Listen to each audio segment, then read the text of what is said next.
Thank you so much sir, thank you. अब उम्र 60 के पार हो गई हमारी, बुढ़ापे का चलो इस्तकबाल करते हैं। कौन आएगा अब हमको देखने यहाँ, एक दूसरे की देखभाल करते हैं। जिंदगी जो बीत गई सो बीत गई, बाकी बची में फिर से प्यार करते हैं। ईश्वर ने जो भी दिया लाजवाब दिया, चलो शुक्रिया इसका बार बार करते हैं। अब इन्हीं शब्दों के साथ मैं आप सबसे अपना कल्चरल प्रोग्राम शुरू करने की इजाजत चाहती हूँ।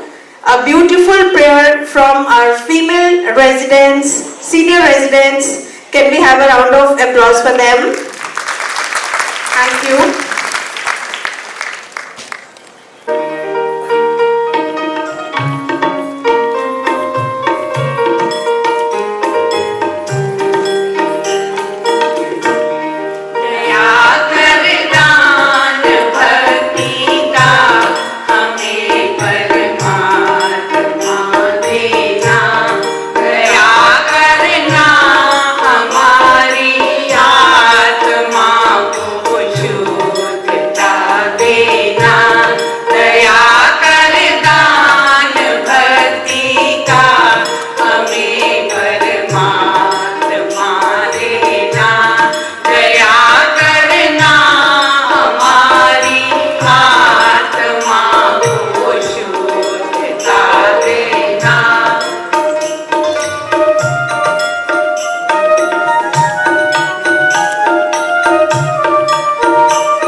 दया करना हमारी आत्मा के शोधाने।